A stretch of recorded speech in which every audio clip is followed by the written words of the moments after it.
The sun is going down. It is 4 o'clock. That's one of the joys of camping in the winter, is that you have very little daylight.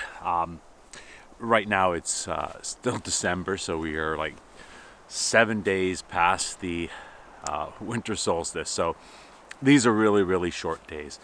Last night we were cooking our food in the dark. Tonight we probably will also be cooking our food in the dark because we're not ready to eat yet. But I wanted to talk a little bit about food when you're winter camping. It's quite different than when you are summer camping. You can sort of bring more things, but also less things. In the summer, if you bring stuff that can spoil, you have to worry about keeping it cold. So that might mean bringing some kind of cooler bag or a cooler if you're in a canoe and can carry it. If you're backpacking, that's probably not something you're going to take with you. Or you might put it in a bag in the water if the water is cold enough. There's ways to keep things cool, but it is a pain. In the winter, you don't have to worry about that. If you want to bring meats or anything that can spoil if it's not kept cold, that's fine. It's cold out. You can leave it out, it'll freeze. That is your biggest problem, though, is that things will freeze. So the very first time I came winter camping, I had made some spaghetti and I had frozen it in like a Tupperware container, and I thought I'll just pop that in a pot, heat it up. Great. Well, it was so cold that it was frozen solid into the Tupperware container. I had to boil water first to put the Tupperware container in so that it would thaw enough to be able to get it out. So it made a lot more work. So what I tend to bring when I am winter camping is stuff that's convenient. Dried foods or maybe some kind of meat that I've pre-cooked and I can easily heat up over the campfire.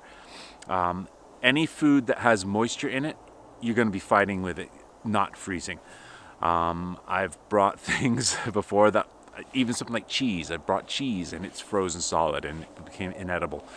I brought salad once. It froze solid. Frozen salad is not very good.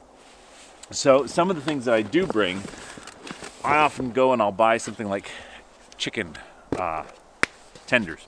So here I've got some chicken tenders. They're already cooked. They aren't frozen now, but I froze them the night before I came just to keep them good. But I could actually eat this as is because it's not frozen right now. Cold chicken is good. Or I put it in a little grate and hold it over the fire and heat it up that way. And it comes out really, really good.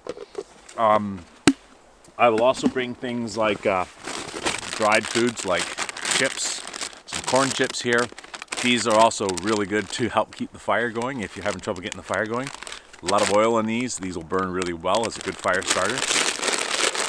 So bring those. I've got a bunch more stuff in here. Again, mostly dry stuff.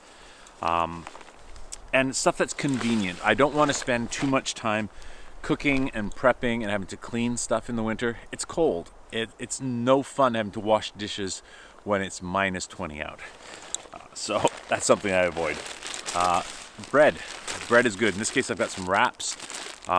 You can eat them just as is, or what I did with my chicken tenders last night was once they were heated up, I had some cheese that I already sliced, put the cheese inside the wrap, wrapped it up with the chicken, and that was great. And toasted it again over the fire. So you can do a lot with wraps or any other kind of bread. English muffins are great.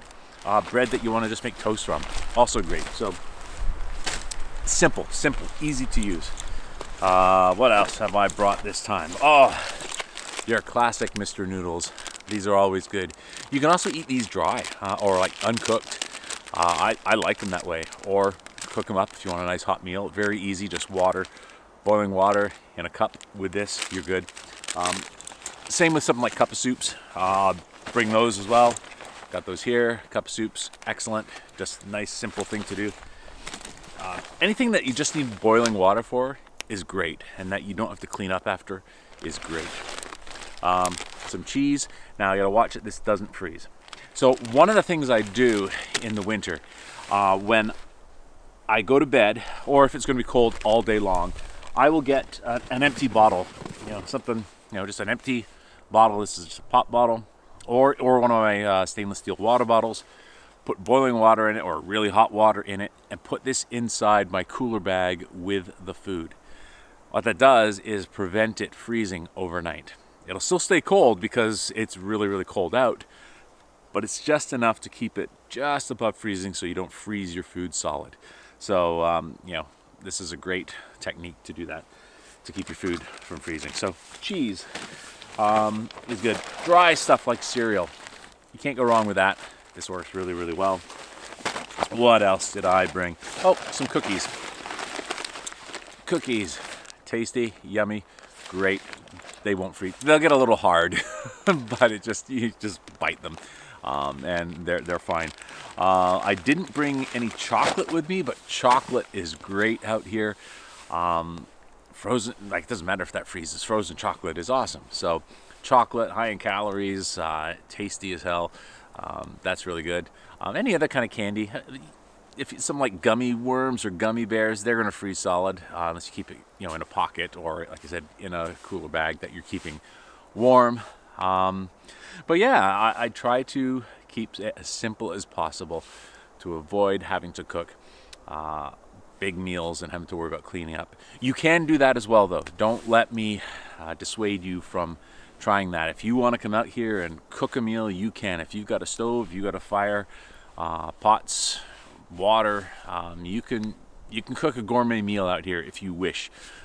Just for me, when you're fighting against the sun setting like this and having to do everything in the dark, you're fighting against the cold. Fortunately, it's not too cold today.